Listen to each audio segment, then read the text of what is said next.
अभिधान राजेंद्र कोश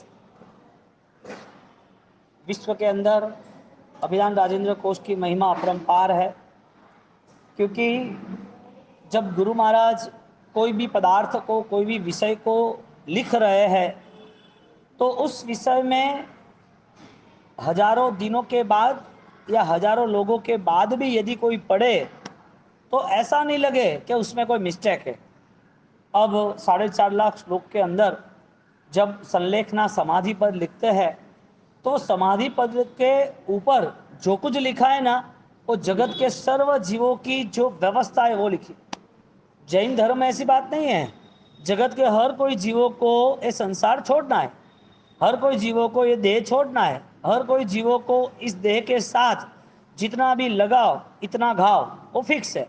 तो गुरु महाराज ने जो कुछ लिखा है समाधि के लिए संलेखना, तो वो सारा लिखना जो हुआ वो समष्टिगत हुआ। ऐसा नहीं कि तुम जैन हो इसके लिए तुम्हारे लिए लिखा। अब संसार का ये स्वरूप है कि दुनिया की कोई भी कंट्री होगी तो जो आदमी मर जाता है उसके पास उनका बायोडेटा होता है, जो जन्मता है उसका बायोडेटा होता है, is a certificate, is the governments record. तो जितने जितने भी गवर्नमेंट्स के रिकॉर्ड है उसमें उनकी पॉपुलेशन क्या है, कम ज़्यादा कितनी है, उनकी व्यवस्था क्या है, वो क्लियर रहता है। तो धर्म हो या ना हो, एक बात निश्चित है कि यहाँ कोई आता है कोई जाता है, आने में पूर्व भव का ही रोल है। जन्म हुआ है तो पूर्व भव के रोल के साथ हुआ है। पहले हम मानव नहीं थे, पहले हम देव नहीं थे, पहले हम जानवर तिर्यंच गति नहीं थी, पहले हम नरक गति में नहीं गए, तो 4 गति में से हमारी आत्मा पहले कहाँ थी।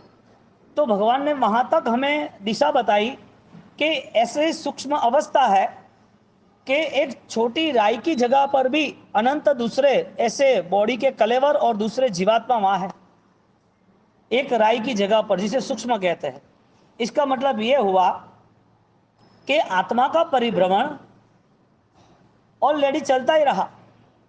यहां आने की वजह एक ही है, अकाम निर्जरा। क्या नाम है? सकाम निर्जरा नहीं। इच्छा सहित हमने दुख को नहीं चाहा था, इसके लिए आज दुख के प्रति हमारी घृणा है। यदि इच्छा सहित हमने पूर्व में चाहा होता तो आज हमें धर्म में, आराधना में, साधना में, तप त्याग में कठिनाइयां नहीं लगती। अब जिस जिनको कठिनाइयां लग रही है उसका नेचर ही वर्क कर रहा है, स्वभाव ही काम कर रहा है।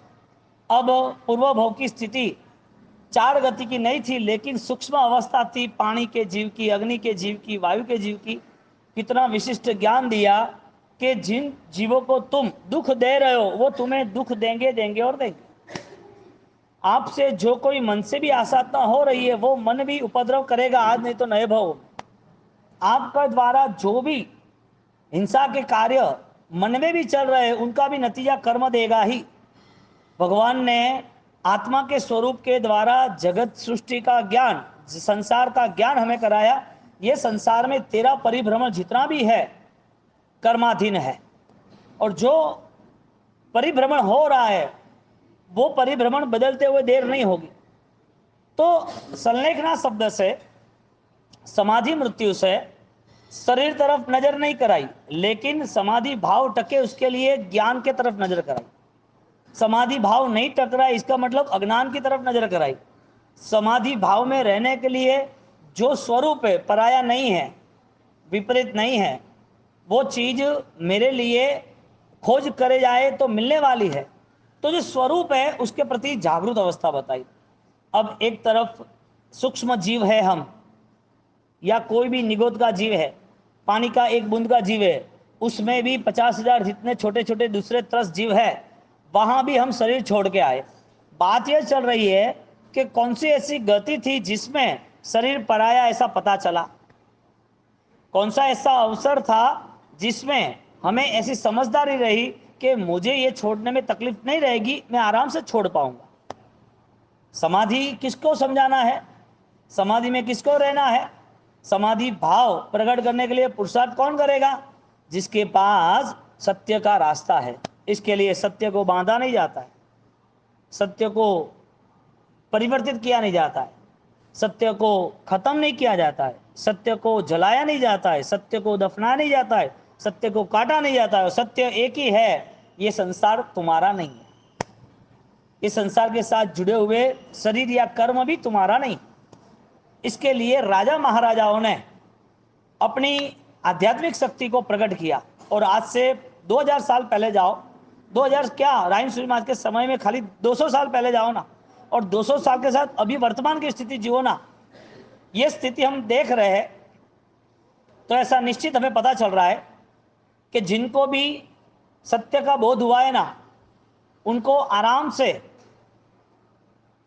धर्म स्वीकारा जाता है, वो धर्म के लिए आराम से तैयार हो जाता है, क्योंकि सत्य असत्य का विवेक ही उसे आगे की अच्छाइयों में और आगे की अनुकूलताओं में, आगे धर्म की ज़्यादा से ज़्यादा योग्यता में ले जाएगी। अब यहाँ की यात्रा पूरी होती है और मृत्यु के साथ कुछ पता ही नहीं चलता है। इसका मतलब कि मृत्यु न स्मरण में आया और मृत्यु के पहले न कोई हमने व्यवस्था की। तो सूक्ष्म जीव जात है, उसकी मृत्यु हुई, वो कौन? मृत्यु जिसकी हुई वो भी कौन और जीव कौन? तो जीव की यात्रा तो जल्दी रही। तो जहाँ जहाँ पुण्य का उदय होता है, वहाँ वहाँ समाधि भाव की प्राप्ति होती है। पुण्य का उदय मानव जीवन है, अनुकूलता है, लेकिन ये पुण्य का उदय मारक है कि तारक है? पुण्य का उदय सक्सेस है कि अनसक्सेस है? पुण्य जो मिला है वो हमें दोषवान बनाता है कि गुणवान बनाता है? तो पुण्य का उदय जरूरी था या पुण्य का उपयोग जरूरी था? उदय के नाते तो हमें अनुकूलता मिल गई, कई लोगों को नहीं मिली। हम अभी यहाँ बैठे हैं, सारे आराम से सब कुछ सुन रहे। कई लोग हॉस्पिटल में एडमिट है, कई लोग आईसीयू में है, कई लोग ऑलरेडी कुछ भी प्रॉब्लम नहीं है तो भी उससे दुकान ज़्यादा याद आ रही है, फंक्शन ज़्यादा याद आ रहा है, कुछ भी नहीं है फिर भी घर में बैठे सोए कि क्या काम है, पर्यूषण में जाएंगे या तो कभी कभी तीर्थ यात्रा पे जाते हैं ना। ये सारी मेंटालिटी पुण्य के उदय के बाद पुण्य की हत्या करने जैसा है। एक माँ अपने बेटे को संभालती है, बड़ा करती है, उसका लालन पालन, उसका जतन करती है। अब वो बेटा वो गायब हो गया तो उसे चिंता नहीं, उसे लगे तो भी चिंता नहीं, वो बीमार हो तो भी चिंता नहीं, कोई उसे मारे तो भी चिंता नहीं, वो मरने की कगार पे आ गए, एक्सीडेंट हो गया हॉस्पिटल में तो भी चिंता नहीं। यानी कि माँ अपने बेटे की चिंता न करे तो वो माँ नहीं है, प्रेम नहीं है, इसके लिए चिंता नहीं। यदि प्रेम होता बेटे के प्रति, वो स्नेह होता, तो स्नेह के कारण वो ऑलरेडी हर चीज में वो उनके लिए जतन करती, चिंता करती। तो जैसे एक बच्चा, उसको संभालना जरूरी है, इसी तरह पुण्य को संभालना जरूरी था। अब पुण्य के प्रति ध्यान नहीं रहा तो जो पुण्य मिला है उसका जुआ निश्चित है, हारना निश्चित है। इसके लिए अनुकूलता मिलती है ना, तो समझदार व्यक्ति पाप में नहीं जाता है, अनुकूलता के साथ धर्म में जुड़ता है। अब जहां शरीर मिला, शरीर के साथ पुण्य का उदय था, इसके लिए अनुकूलताएं मिली। अब जो पुण्य का उदय है, अनुकूलताएं सारी जितनी भी है, वो अनुकूलता के अंदर अब उसे चेक करना है, ये जीवन यूं ही राख पे तो नहीं ने, राख का ढेर तो नहीं बनेगी ना। तो पुण्य का उदय मानव जीवन तक लेके आया, तो वो पुण्य का उदय उसके लिए अच्छा है या बुरा है? पुण्य मिला वो अच्छा है कि बुरा है? यदि अच्छा है तो किस वजह से? इस भव के लिए तो हमारे सालीभद्र को तो तुमसे ज्यादा पुण्य था, हमारे कुमारपाड़ को तो तुमसे ज्यादा पुण्य था, हमारे पेथड़ मंत्री को ऑलरेडी उनकी पुण्य तो अजब गजब की, तीर्थ के साथ जुड़ गए वो। उदयन मंत्री हमारे, ये सारे जो महापुरुष थे, उनका पुण्य का उदय कैसा? हाँ, उनको, उनके पास धन की संपन्नता थी, धर्म की भी संपन्नता थी, उनके पास अपनी आत्मा की भी सामर्थ्यता बढ़ने के लिए योग्य कार्य की शक्ति भी थी, और उसके पास मानवता के लिए भी वो सामर्थ्य था। पुण्य साथ देता है तो क्या कर सकते हैं, और कौन ये सोच सकता है? पुण्य का उदय देव को मिला, लेकिन उसके पुण्य के उदय में उसके पास कोई व्रत की महिमा नहीं है, तप पचखांड नहीं है। नारक के अंदर पुण्य नहीं है, मरना ही है, दुखी होना है, चलो छोड़ दो बात। जानवर के अंदर किसी का पुण्य है, सिंह का पुण्य है, सब डरते हैं उससे, पराघात नाम कर्म जिसे कहते हैं। शेर पावरफुल है, आवाज लगा ही नहीं कि ऑलरेडी शिकार मिल गया, सब डर के वो भाग रहे। हाथी है, उसका पुण्य सबसे ज्यादा कदावर है और सबसे ज्यादा आकर्षित है, उसकी चाल गजगामिनी ऐसा शब्द लिया है अस्थि के लिए। उसका उपयोग होता है, हर जगह पर शोभा यात्रा में होता है, कई दूसरे शादी ब्याह में करते हैं, कहीं ना कहीं जगह उनका उपयोग हो ही रहा है, उनको पालन पोषण कर रहे हैं। और ज़्यादातर उसको कोई गणपति मानता है तो पूजा भी करते हैं। दुनिया किसकी है? जानवर की। लेकिन पुण्य के उदय के कारण उनमें कोई सामर्थ्यता है, वो सामर्थ्यता है। चित्ता है तो स्पीड से चल सकता है, घंटे की 1 घंटे में 90 किलोमीटर 120 किलोमीटर चित्ता की स्पीड है। पोपट है तो उसका आवाज, कोयल है तो उसका आवाज, कौवा है तो उसको भाई खाना खिलाओ पूर्वज को पहुंच जाएगा, उसको गठिया खिलाओ, कोई ना कोई खिला देते हैं। कुत्ता है तो वफादारी है। हर कोई जीव में कोई पुण्याई है। ज्ञानी कहते हैं कि वो पुण्याई उनके लिए उपकारी नहीं है। जिसके पास उपकारी पुण्याई है, अच्छी पुण्याई है, वो पुण्याई का उपयोग कैसे कर सकता है? पुण्य का उदय होना जरूरी है कि पुण्य का उपयोग होना जरूरी है? हाँ, उदय से क्या मिलता है? 9 प्रकार के पुण्य के बंध है और 42 प्रकार का उसका पूरा रिप्लेस यानी कि सॉरी रिप्लाई है, उदय है उसका। अब 42 42 टाइम्स 42 ऐसी सब्जेक्ट है, ऐसी जगह है जिसमें आपको सब कुछ मिले। अब जो फुल फॉर्म बॉडी मिले, पंचेंद्रिय अवस्था, पूरा अलर्ट माइंड, सोच, मॉडल, उसके साथ परिवार, उसके साथ शरीर, उसके साथ अनुकूलता, उसके साथ प्रभाव, उसकी पुण्य से साधन संपत्ति, उसकी पुण्य से नाम शौकत शोहरत, उनकी पुण्य से लोगों में चाहना, ये सारी चीजें कौन देता है? पुण्य देता है। यानी कि पुण्य का अवसर, पुण्य का उदय। जो पुण्य का उदय यदि ये सब चीज देता है तो क्या ये पुण्य का उदय तारक है या मारक है? हमें समाधि भाव को जागृत करना है, समाधि भाव को समझकर उस समाधि में रहने की प्रैक्टिस करनी है। तो हमारी पुण्याई हमें यदि जो पाप कराती हो, हमारी पुण्य यदि दोषवान हो, इसमें दोष ही बढ़ते हो, तो मना मिला हुआ मानव जीवन उसको कई बार मिले तो भी उसका कोई नतीजा नहीं। मिला था क्यों? एक माँ अपने बेटे का जतन नहीं कर सकती है तो उसको कोई देगा? उसकी सास या उसके पति या उसकी ननंद या उसकी देरानी या जेठानी या उसकी बेटी या उसका भी बाप या उसका सास ससुर उसको बेटे संभालने के लिए देगा? क्यों? जो चीज आप संभाल नहीं सकते उसके अधिकारी आप नहीं बन सकते। ज्ञानी कहते हैं कि तुम्हारी मिली हुई पुण्याई यदि आज तुम्हें पता नहीं चली तो वास्तविक नेक्स्ट टाइम आप भूल जाना कि आपको ये सब कुछ मिलेगा। आज आपको आंख मिली है, वो आंख नहीं मिले तो आप चाहोगे कि नहीं चाहोगे कि आंख चाहिए या नहीं चाहिए? आप चाहते हो आंख नहीं हो, आप चाहते हो जबान नहीं हो, आप चाहते हो सुनना का बंद हो जाए, आप चाहते हो कि अपाहिज बन जाए, पैर कट जाए, हाथ कट जाए, आप चाहते हो कि ये शरीर मुझे जो मिला है वो पाप न करे, आप चाहते हो जो मन मिला है वो धर्म में जुड़े। आपके पास पुण्य मिला है, पुण्य का जो उदय है उसकी वजह यह है कि पूर्व भव में कोई अच्छे कर्म यानी कि कोई ऐसे साथ दे रहा है कर्म जो आज ये अनुकूलता मिल रही है। ज्ञानी कह रहे हैं कि जो पुण्य मिला है, जो अनुकूलताएं मिली है, जो स्वाधीन अवस्था है, उसके लेवल पर आप डिसाइड करो कि मेरा यह पुण्य अब बर्बाद नहीं होगा, मुझे बर्बाद नहीं करेगा। अब मुझे बर्बाद करने वाला जो पुण्य मिल जाए तो इसका मतलब ये है कि ये खेल 50-100 साल में खत्म करो, हजारों लाखों साल के दुखों को आमंत्रण दो। दो चीज आपके सामने है। जिस पुण्य के उदय में आपने मजे ले ली है, रहना खाना पीना घर बार रुतबा सब कुछ, लेकिन आप अपने खुद को भूल गए, तो पुण्य का नियम थोड़ी है कि तुम्हारे साथ कंटिन्यूटी रहेगा। अनुकूलता, सुख सामग्री, परिवार, पैसा, इज्जत, शानो शौकत, ये पुण्य के उदय से मिली हुई सारी सामग्री वो निश्चित थोड़ी है, कमिटमेंट थोड़ी है कि आप चाहोगे तब तक रहेगा। इसके लिए जैन शासन ने परम पुण्य के उदय का रास्ता बताया कि आपका जो पुण्य है उसका उपयोग श्रेष्ठ होता है तो वो परम पुण्य आपको इससे भी आगे ले जाएगा, यदि उपयोग सही होता है तो। अब हमारे यहां समझो कि श्रेणिक महाराजा थे, मेघ कुमारी ले लो अपने। जो मेघ कुमार ने सब कुछ छोड़ा उसकी वजह यह थी कि उससे श्रेष्ठ कुछ है, इसके लिए संयम भाव में आ गए। और जैसे उन्होंने संयम की साधना प्रभु महावीर से प्रायश्चित करने के बाद प्रारंभ की तो वो आराधना उनको फलीभूत हुई, क्योंकि जितना पुण्य था वो सारा पुण्य उन्होंने साधना में लगा दिया। यानी कि मिली हुई कोई भी अनुकूलता आपको पाप कराने वाली ना होनी चाहिए। आपके साथ जुड़ा हुआ कोई भी पुण्य वो आपको दुर्गति में न ले जाना चाहिए।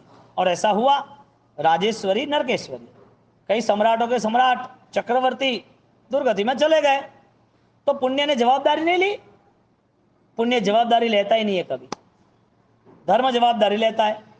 अब जहां आपके पेपर वर्क होने हैं जिस ऑफिस में, गवर्नमेंट में, उसकी जगह पर आप डॉक्टर के पास जाते हो कि डॉक्टर ये मैंने 7/12 का जो भी मेरा पेपर से मुझे साइन करके दो ना, क्या ये मुझे नाम चेंज करना है, नाम चेंज करने का आप सेटलमेंट करके दो ना, मुझे ऑलरेडी मेरी कंपनी लाइनअप करनी है तो मुझे मेरे सारे पेपर का सेटलमेंट और एग्रीमेंट कराना है, तो आप करके दो ना। ये डॉक्टर करेगा कि गवर्नमेंट करेंगे? जवाबदारी किसकी है? गवर्नमेंट की जवाबदारी है ना सारी चीजों के सॉल्यूशन की, और सारी मेथड यही है ना।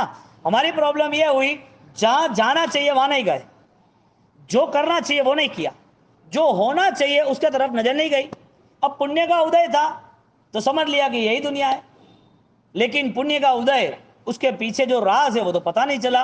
पुण्य कभी स्थिर नहीं है, पुण्य कभी भी बदल सकता है, पुण्य कभी धोखा दे सकता है, पुण्य सुख सदगति दे ऐसा कोई जरूरी नहीं है, दुर्गति दे ऐसा फिक्स है। तो हमें प्रश्न होना चाहिए कि पूर्व के पुण्य के उदय से तो यहाँ है, अब यहाँ के पुण्य जो बंद कर रहे हैं उससे आगे अच्छी जगह नहीं जाएंगे। मैं पुण्य के बंद की बात कर रहा हूं, पुण्य के उपयोग की बात नहीं कर रहा। अभी लास्ट पूर्व भव का जो पुण्य था उससे हमारा जन्म यहां पर मिला। अब यहां का हमारा जो पुण्य जितना भी है उससे हमें विश्वास है कि नई दुनिया हमारी बेहतरीन होगी, नहीं है कि है? हाँ, हिंसा वो पुण्य को खत्म कर देता है, ईर्ष्या वो पुण्य को खत्म कर देता है, निंदा वो पुण्य को खत्म कर देता है। कोई भी चीज किसी के प्रति दुर्भावना की, तुम्हारा जितना भी पुण्य था जलना शुरू हुआ। पुण्य इकट्ठा करना रुई बरोबर है, और मन के दुर्भावनाओं के साथ वापिस हमें इस संसार की मलिनताओं से जुड़ना वो आग की तरह है। कांडी लगा दो, आग जला दो, कितना भी टनों भर रुई हो, सब कपास खत्म। पुण्य के उदय में मेघ कुमार ने साधना पूरी की। प्रश्न इतना है, हमारा पुण्य यदि हमें साथ देता है तो हमारा पहला कर्तव्य क्या होना चाहिए? हमारा पहला कर्तव्य यह होना चाहिए कि जितना भी पुण्य है ना, वो पुण्य मेरे लिए उपकारी साबित हो, ऐसा मुझे करना है। मेघ कुमार ने जो काम किया ऐसा के ऐसा क्षणिक महाराजा ने किया। मेघ कुमार के पिताजी, मेघ कुमार के पुत्र, अब मेघ कुमार क्षणिक का पुत्र, अभय कुमार क्षणिक के पुत्र। अब इन लोगों की पूरी जिंदगी देखे तो राजा महाराजा की थी, क्षणिक महाराजा। उनके जीवन में पुण्य कितना था, अजब गजब का था। वो एक यदि शिकार करना चाहे और शिकार का तीर, हाँ, इतना जबरदस्त, इतना तेज, इतना स्ट्रांग, वो पहाड़ियों को, अरे पेड़ हो, पौधे हो, तो भी वो वहां पर चला जाए शिकार करने के लिए। वो खाली सुनता था और उसी दिशा में वो टारगेट बनाता था, वहां उसको मार डालता था। अब कितना ज्ञान होगा उसको, कितनी कलाएं होगी, कैसी कारीगरी होगी, और वापस कितना हेल्दी होगा कि जंगल में अकेला शिकार करने गया, शेर का भी शिकार मैं करूंगा, उसका कितना डेयरिंग पावर होगा। पुण्य के बिना होता है मानव जीवन, पुण्य के बिना मिलता है पैसा, पुण्य के बिना मिलता है। शरीर में यदि जीवन में कोई कारीगरी, कोई कलाएं, कोई अच्छी सी ताकत, ये कोई पुण्य के बिना मिलता है। एक आदमी बोल भी नहीं सकता है ना, तो भी उसके पीछे हजारों बाधाएं ले लेते हैं। छोटा बच्चा बोल नहीं सकता तो हर जगह पर जाना, बाधा लेना, कोई ट्रीटमेंट कराना, कोई भी सौगन लेना, किसी को बताना, उसके लिए हर प्रकार की विधि विधान करते रहना। खाली बच्चा बोलता नहीं, इसके लिए 3 साल 5 साल वो चलता ही नहीं है, बैठे बैठे ऐसे ऐसे डुलक जाता है। वो 5-5 साल नहीं होता है तो भी वो सोचते हैं कि कैसे करना। वो उसको सुनाई नहीं दे रहा है, मम्मी क्या बोल रही है, चाचा क्या बोल रहे हैं, बुआ क्या बोल रही, सुनाई दे रहा है, देखता रहता है। टेंशन आप पाल रहे कि 5-7 साल हो गए, 10 साल हो गए, फिर भी उसके पास कुछ नहीं। 12 साल चले गए, फिर भी उसकी शारीरिक क्षमताएं, उनकी आंतरिक शक्तियों का विकास, यानी कि शारीरिक शक्तियों का विकास नहीं बढ़ रहा है, तो भी दुखी हो रहा है। सोचो, एक पुण्य की कमी है तो ये सारी चीजें हो रही है। तो जिसको पुण्य मिला ही नहीं है, जो जानवर की दुनिया है, नरक की दुनिया है, ऑलरेडी तिर्यन चौकी यानी कि दूसरी दुनिया है, ऑलरेडी दुख के नाते जुड़ी है, ऐसे दुखी आत्मा की पुण्य कम है तो ही यहां नहीं है ना। यहां होने के बावजूद भी उनकी पुण्य कम है, तब इतना बॉडी डैमेज है ना। यहां होने के बावजूद पुण्य कम है, इसके लिए उसकी समझदारी नहीं है, जिसके लिए वो अपने जीवन को ज्यादातर पाप में जोड़ता रहता है। सबसे ज्यादा नुकसान किसका? जो पुण्यहीन है ऐसी जानवर की दुनिया में, जो इस शरीर से अपाइज है उसकी, कि जो ऑलरेडी सब कुछ मिला है फिर भी मन पाप के प्रति यानी कि पुण्य का जुआ खेलता है, उसके सबसे ज्यादा नुकसान किसको है तीनों में? अनुकूल शरीर वाले को, प्रतिकूल शरीर वाले को, कि जानवर को? ज्यादा पुण्य का नुकसान कौन कर रहा है? हाँ, जानवर के पास पुण्य ही नहीं है, नुकसान क्या होगा? जो मानव 12-15 साल तक प्रॉब्लम में है, उसके जीवन में पुण्य कम है, उसका जाएगा तो क्या जाएगा? जिसके पास अनुकूल सामग्री है, शरीर भी है, मन भी है, समझदारी भी है, ये सारी चीजों से भी बढ़िया देवगुरु धर्म भी है, सब कुछ है, अब उसका पुण्य खत्म होने आया है। नुकसान किसको ज्यादा? हाँ, नुकसान किसको ज्यादा? जिसके पास अनुकूलता होने के बावजूद उसका उपयोग न करे, उसको नुकसान ज्यादा। इसका मतलब यह है, आग का खेल खेलना है क्या? आग में रहना है क्या? जहर पीना है क्या? सांपों के साथ पास में रह के उससे हमें मरना है क्या? क्यों? क्या डर लग रहा है?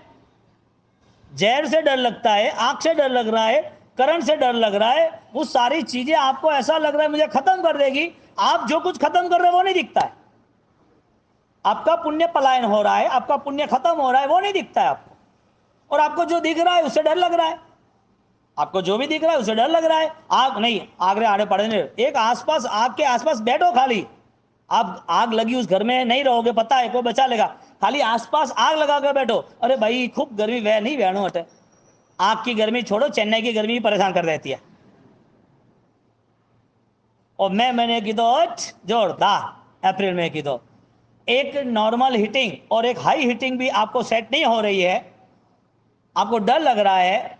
एक करंट भी आपको छोटा सा भी आपको प्रॉब्लम कर रहा है, करंट की बात छोड़ो, चलते चलते पैर में जूते में कंकरी आ गई छोटी तो भी प्रॉब्लम है। आप चलते चलते आपको पसीना हो रहा है तो भी प्रॉब्लम है। आप जहां कहीं बैठे हो वहां पर कोई बैठने की अनुकूलता नहीं रही, छोटी सीट रही तो भी प्रॉब्लम है। गाड़ी में किसी को कांच की सीट नहीं मिली तो भी प्रॉब्लम है। इतनी सारी प्रॉब्लम, इतनी पुण्य के बाद इसका मतलब पुण्य का उपयोग हो रहा है कि दुरुपयोग हो रहा है? उपयोग नहीं हो रहा है। तो समाधि मृत्यु वो पुण्य के उपयोग करने के लिए। समाधि मृत्यु बैठे बैठे आने वाली थोड़ी है। तुम सपना देखो और सपना पूरा हो जाए, ये तो पॉसिबल ही नहीं है। सपने कभी पूरे होते नहीं है, सपने पूरे करने पड़ते हैं। तो समाधि मृत्यु, जब सैनिक महाराजा की इतनी पावर थी और इस पावर के नाते, जब सैनिक महाराजा ने इस पावर के नाते जब काम किया, तो देखने जाओ तो उनके जीवन के अंदर उनकी पुण्याई उनको साथ दे रही थी, लेकिन उनकी पुण्याई उनके लिए मारक थी। जब भी दुर्गति में जाना हो उसके पहले दुर्बुद्धि आके खड़ी रह जाती है।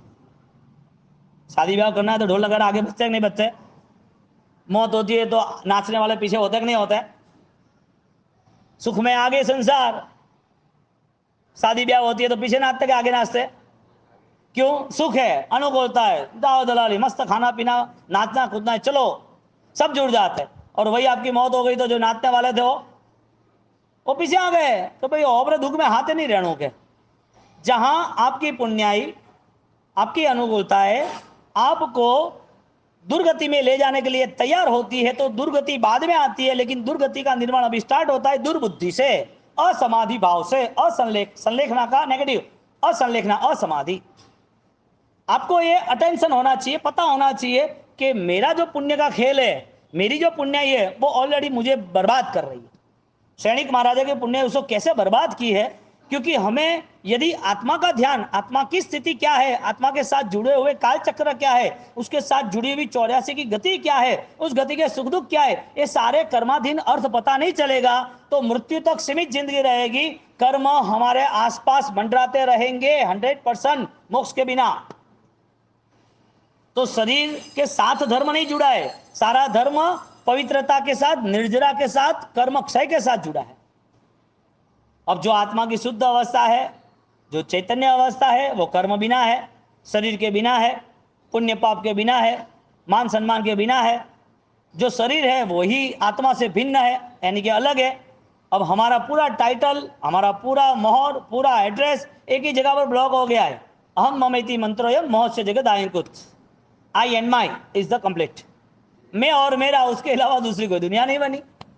और ये दुनिया कितने भवों से छूटी नहीं। आज छोड़ने के लिए, छूटने के प्रयत्न के लिए आप सामान्य मेहनत करते हो तो वो सामान्य मेहनत इतना रंग नहीं लाती। सामान्य मेहनत कैसे रंग लाएगी? पॉसिबल ही नहीं है। 12 घंटे आदमी यदि पैसा कमाने के लिए दौड़ रहा है, पैसे कमाने के लिए 12 घंटा जाने के साथ 3, 4, 6 महीने यदि मार्केट में ग्राहकी ना हो, मार्केट स्टेबल ना हो, मार्केट में स्पीड ना हो, तो भी चौथे महीने, 5वें महीने वापस दुकान जाता ही है। और दुकान के जाने के बाद कमाई ना हो तो भी उसके पब्लिक आदमी का यानी आदमी का जो लाइट बिल का सारा खर्चा, किराए का सब करता रहता है। एक छोटी सी कमाई उसको आकर्षित करती है कि इसके बिना नहीं चलेगा। 6 महीने भी आप कमाई ना हो तो भी दुकान छोड़ देता है आदमी। यदि पता चल जाए कि पैसे से भी ज्यादा इंपॉर्टेंस, पैसे से भी ज्यादा महिमावान मेरा धर्म है, मेरा ये जीवन है, मेरे जीवन में मेरा मन वो सारी चीजों को लेके चलता है, इसके लिए मुझे ऑलरेडी ज्यादा मेहनत करनी है, ये पता चल जाए तो 12 घंटे उसके होते तो होने दो, उसका 1 घंटा भी, इसका कुछ समय उसके लिए निकलेगा। बोलो ज्यादा इन्वेस्टमेंट किसमें है? पुण्य मिला है दुर्गति के लिए उसका है, या जो पुण्य मिला है उपयोग करके सदगति के लिए उसका है? दुर्गति आपको आमंत्रण दे रही है, आपको आज नहीं जाना है, लेकिन दुर्बुद्धि आपको लेके जाएगी। और दुर्बुद्धि का कारण एक है, आपका मन अशांत रहना। आपकी मानसिक स्थिति में ज्यादा से ज्यादा अपराध भाव आ जाए, आपकी नींद ना हो, नींद हो तो भी सपना आपका ऑलरेडी पापों से जुड़ा हुआ हो, आपका सपना पापों का इसके लिए बना के दिन भर आपकी ये थिंकिंग चलती रहे। जो पाप या तो जो जीवन दुर्बुद्धि वाला है उसका फाइनल कंफर्मेशन है, उसका रिजर्वेशन है कि दुर्बुद्धि इज इक्वल टू दुर्गति। अब दुर्गति वो पुण्य का जुआ खेल दिया, तो समाधि किसकी हो सकती है? पुण्य का उपयोग करे उसकी। पुण्य किसके पास है?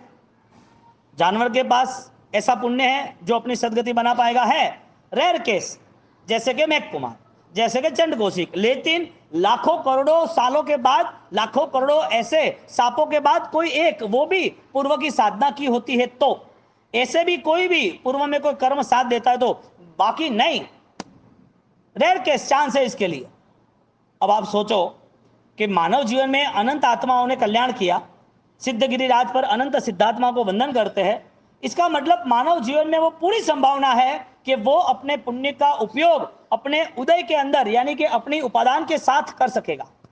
अपना पुण्य का उदय अपनी उपादान की शुद्धि के लिए कर पाएगा।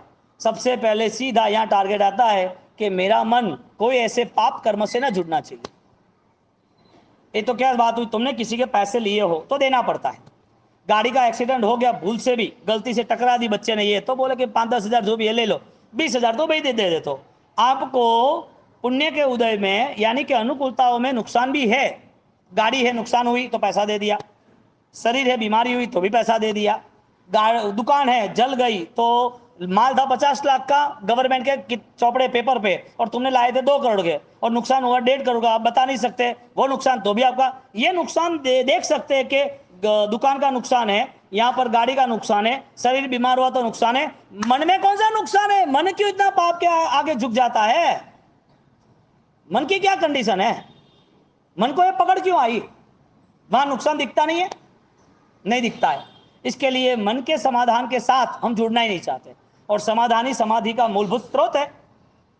अब जहां समाधि भाव के पहले समाधान चाहिए, जहां पर दुर्गति हो रही है उसके लिए दुर्बुद्धि होनी चाहिए, और दुर्बुद्धि और शुद्ध बुद्धि, अब वो दोनों में नुकसान दिखता है तो हम अलर्ट होते हैं। मन का, विचारों का, अध्यात्म का कोई नुकसान ही नहीं दिख रहा है। कितना बड़ा आश्चर्य!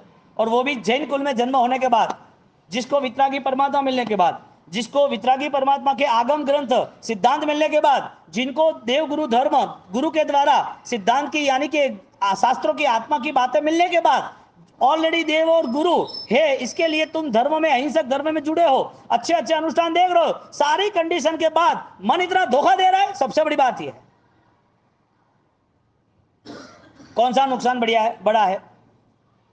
जो अपाहिज है, जो जानवर है, जो अनुकूल सामग्री है, दुर्गति में ऑलरेडी जाने के लिए यदि तीनों है तो सबसे बड़ा नुकसान किसको? जिसको अनुकूल सामग्री मिली उसको है, उपयोग नहीं कर सकता। दुकान का नुकसान हो, गाड़ी का नुकसान हो, बीमारी का नुकसान हो, उसे कवर कर पाएंगे। इसके नुकसान को कवर करने के लिए ज्ञानावर्णी कर्म का सक्षम श्रद्धा प्रकट करनी पड़ेगी। इसके लिए शरीर का मौत नहीं, शरीर की मृत्यु नहीं, कर्मों की मृत्यु चाहिए। और जिन जिन लोगों ने शरीर की मृत्यु के सामने देखा है उसको भय लगता है। जिसको शरीर को सुख देना है उसके लिए धर्म कम है। जिसको शरीर ही संभालना है, शरीर के अलावा कुछ दिखता नहीं है, उसके लिए क्रिया असंभव है। शरीर ही सुख है, शरीर ही अनुकूलता है, शरीर का ही संभालना है, शरीर को ही सब कुछ खिलाना पिलाना है। ये जीव जब अंत समय में शरीर ऑलरेडी कर्मों के कारण, कर्म के यानी पाप कर्म के कारण शरीर खाना नहीं खा रहा है, शरीर के द्वारा रिलेशन है लेकिन बेटा पास में नहीं आ रहा है, क्या करोगे? करोगे क्या? 20 साल तक कोमा में रहे एक आदमी, कितना ऑक्सीजन, 20 साल, क्या करे? एक महाराज साहब थे, वो 18 साल रहे अहमदाबाद, अमरगुप्त सूरी महाराज, क्या करे? कर्म को शर्म थोड़ी है, भगवान के साथ भी ऑलरेडी एक अकाउंट क्लियर कर देते हैं। हमारा विजन कर्म के प्रति यदि सजाग रहेगा, कर्म को हम देख पाएंगे, तो इसका मतलब यह है कि सही गलत भी देख पाएंगे। हम किसी के प्रति अपराध भाव क्यों रखना? किसी को गलत, वो गलत ही है, चोर है, गुंडा है, मवाली है, वो ऑलरेडी चीटर है, गैम्बलर है, सब कुछ है, तुम्हें क्या? या तो तुम ठेका ले लो सबको सुधारने का, दो में से एक कंडीशन हो सकती है ना। लेकिन जो बर्बाद हो रहा है, जीवन बर्बाद हो, आयुष्य पूरा हो, चले, मन वापिस कहां मिलेगा? असन्नी अवस्था, एक इंद्रिय, 54 लाख गति ऐसी है जिसमें कोई सोचने की क्षमता ही नहीं है। और 84 लाख योनि में, 84 लाख अवस्थाओं में शायद 1%, 84 लाख को छोड़ो, सिर्फ मानव जीवन 70 लाख भूल जाओ, 70 लाख, 70 लाख गति भूल जाओ, 14 लाख मनुष्य एवं कार्य में, उसमें 14 लाख में 1% ऐसे लोग होंगे जिनको शायद ये अध्यात्म के प्रति रुचि होगी। अब सोचो, हमारी यात्रा सफल करने के लिए क्या पूरी करने के लिए? नहीं बैठेगा, क्योंकि इतना झोल आसपास चल रहा है, इतना आसपास बिछाया हुआ है, इतनी जिम्मेदारी, इतना बोझा लेके घूम रहे हैं। हमारे लिए व्याख्यान सिर्फ एक टॉपिक है, हमारे लिए व्याख्यान कोई आत्मबल नहीं है। आपको अच्छा क्यों लगता है? आप सुनने क्यों आते हो? बैठते क्यों? कोई वजह तो होगी ना। चौमासा इसके लिए पावसी आया है, घना साल की बात पहली बार आया ना वास्ते। आपको आपकी शोभा बढ़ानी है या तो आपकी जिम्मेदारी, इसके लिए कोई फर्क तो नहीं पड़ने वाला है। नुकसान किसका है? तुम यदि सही रास्ते पे नहीं चले तो नुकसान किसका है? अरे धर्म भी करना है ना, तो ज्ञानी कहते हैं कुधर्म छोड़ के सुदेव सुगुरु सुधर्म आदरू, कुदेव कुगुरु कुधर्म परिहरु। सत्य धर्म का स्वीकार भी उसकी आत्म भावना से होगा, उसको शाश्वत स्वरूप दिखेगा तो ही सत्य धर्म के करीब आएगा। वरना दुनिया भर में अंधश्रद्धाओं के नाम पर इतना जुड़ जाएगा, उसका भ्रम उसे ऐसा कहेगा, उसका भ्रम अनाउंस करेगा कि यही सही है। सही नहीं था फिर भी, सही नहीं था फिर भी।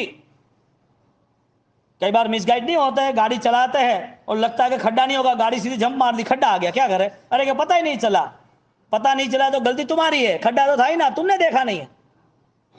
तुम पित्तल उठा के लेके आए 10 लाख में जो ऑलरेडी 1000 रुपए का था, तो गलती तुम्हारी है, तुम्हें चेक करना चाहिए ना। दुनिया तो तुम्हें करीबन फंसाने वाली है, बाह्य निमित्त तुम्हें घुमाने वाले, तुम्हारा इनर सेंस, उपादान, निश्चय, तुम्हारा अंतःकरण वो क्या तैयार हुआ है वो तय करो। सूक्ष्म अवस्था में जीव था, जानवर की अवस्था में जीव था, नरक की अवस्था में सहन करा बहुत कुछ, हजारों लाखों साल तक वहां भी चिल्लाए, वहां भी खत्म करके आए, वहां भी हमारी आत्मा थी। आज यहाँ जो आत्मा है, यहाँ जो हमारी अनुकूलता है, जो हमारा पुण्य है, वो सारा पुण्य आज हमें जो मिला है उसका आप रास्ता खोजो। ये पुण्य का उदय सिर्फ मेरी आज की जिंदगी के लिए है या ये पुण्य का उदय का उपयोग मेरी भव की नई जिंदगियों के लिए है? तय करने के बाद प्लान बनाना, लक्ष्य के साथ अनुसरण करना। नहीं मरना है ना, क्यों मरना है? मरना तो नहीं है, तो भी तुम्हारे हाथ में भी नहीं है। इसका मतलब ये जिंदगी से बेहतर जिंदगी चाहते भी नहीं हम। ये जो जीवन मिला है उसके आगे का जीवन जो है उसे हम चाहते भी नहीं है। सैनिक महाराजा के पास सारा पावर होने के बाद उसको मिला हुआ मानव जीवन वो पुण्य का दुरुपयोग कर रहा है। राजा है, अनुकूलता है, मगध सम्राट है और पुण्य का दुरुपयोग कर रहा है। और पुण्य के दुरुपयोग में शरीर से मिला हुआ जितना भी बल है, पुण्य से मिला हुआ जितना भी बल है, वो सारा हिंसा में जा रहा है, अहंकार में जा रहा है, दोषों में जा रहा है। ये सारी जो स्टोरी है ना, वो सारी हमारे जीवन में है। सिर्फ उस राजा की बात कर रहे हैं, हमारी कोई बात नहीं कर रहे, बस फर्क इतना है और कुछ नहीं। और कर्म तो सबके साथ सेटिंग कर ही लेता है। उसे थोड़ी पड़ी है राजा कौन है, चक्रवर्ती कौन है, भगवान कौन है, साधु कौन है, उसे थोड़ी पड़ी है पापी कौन है। वो तो कहे भाई मेरा पेमेंट मुझे दे दीजिए, बात खत्म। तुमने माल उठाया है, तुम्हारे नाम का पेमेंट है, तुम नहीं दोगे तो फिर मुझे लेना आता है कैसे करना है। सीधा केस ठोक दूंगा और सीधा एक आ जाएगा वारंट, फिर आप जानो आपका काम जाने। हाँ, कर्म क्या कहता है, गिव मी पेमेंट। आप बोलो नहीं नहीं नहीं, क्यों नहीं? आपको तड़पना नहीं है, आप रो रहे हो, आप चिल्ला रहे हो, आप डॉक्टर को बोल रहे हो कब अच्छा होगा, कैसे होगा, घर वाले सोच रहे कि अभी अच्छा हो जाएगा, ठीक है। ये सारी परेशानियां, ये सारी दुख की स्थिति में कर्म को शर्म नहीं है। क्योंकि जिन्होंने पाप में शर्म नहीं रखी उसको दुख में काहे की शर्म रखे? कर्म को शर्म है। भगवान को उपसर्ग आए ना, तुम्हारे आंखों के सामने ऐसे कई अच्छे आराधक है, उसको भी दुख आएगा नहीं आया? साधु भगवान थे, समझो कि उनको भी कोई ना कोई दुख है कि नहीं है? यानी कि आया हुआ, अपना आया हुआ तो है ही, एक आया है सामने, समझो कैंसर है, शायद एक्सीडेंट हुआ तो पैर टूट गया, या तो फिर कहीं अंधेरे में चलते गिर गए तो फ्रैक्चर हो गया, कुछ ना कुछ है। तो क्या कर्म सोचता है कि इसको दुख देना या न देना? कर्म तो सोचता है पेमेंट दिया फ्री, नमोस्तु वर्धमानाय स्पर्धमानाय कर्मणा, पेमेंट दे दो फ्री हो जाओ। और पेमेंट नहीं दोगे तो आपका पेमेंट पास वाला देगा यूं। वो दुनिया में चलता है, यहाँ नहीं चलता है, तुम्हारे संसार में चलता है, यहाँ नहीं चलता है।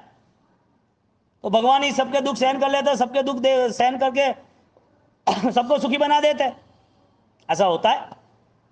कभी भी ऐसा नहीं हुआ है कि तुम्हारा दुख कोई ले ले। दुख में सहायता कर सकते हैं, दुख में भागीदार नहीं बन सकते।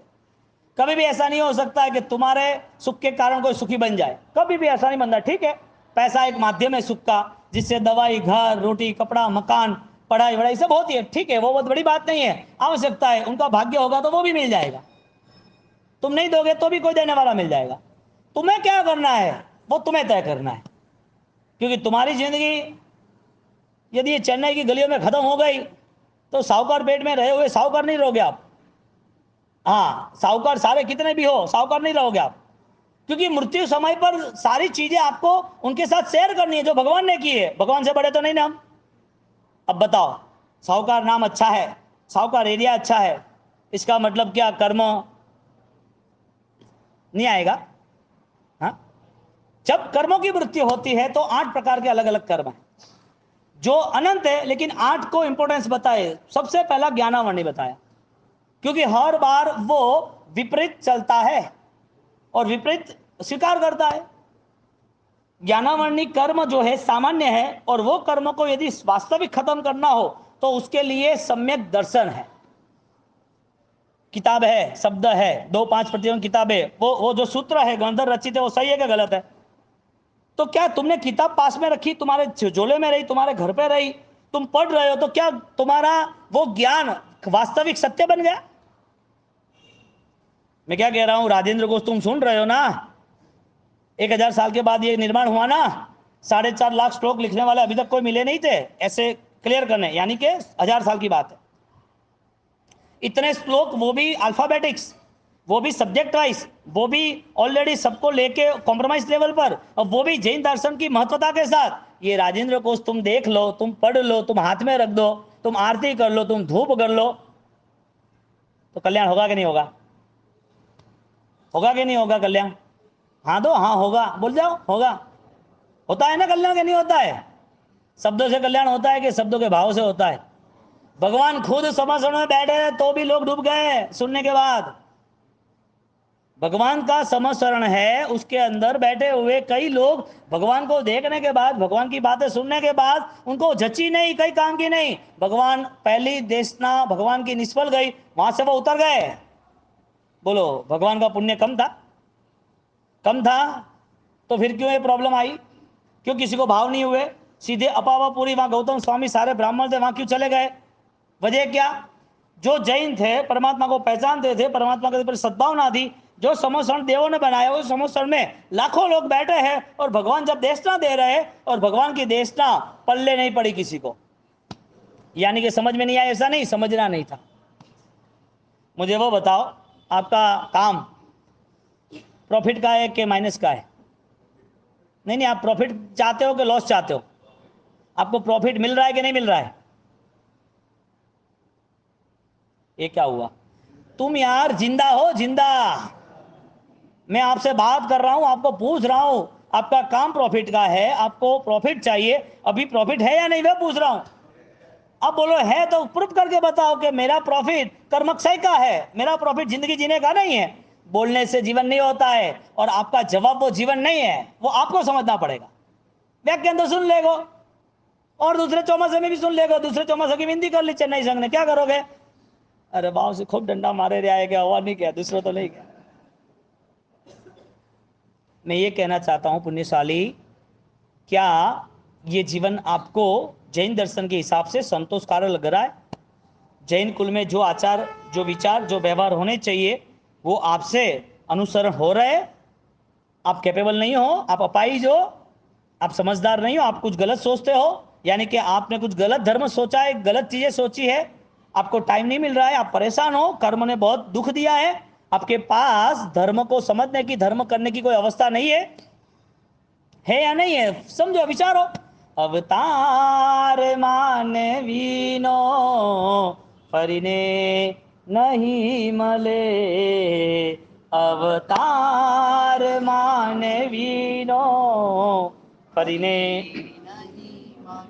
अवसर तरी जवानो, अवसर तरी जवानो फरीने नहीं मले, अवतार मानवीनो फरीने नहीं मले, सुरलोक माहे नामले भगवान कोई ने, सुरलोक माहे नामले भगवान कोई ने,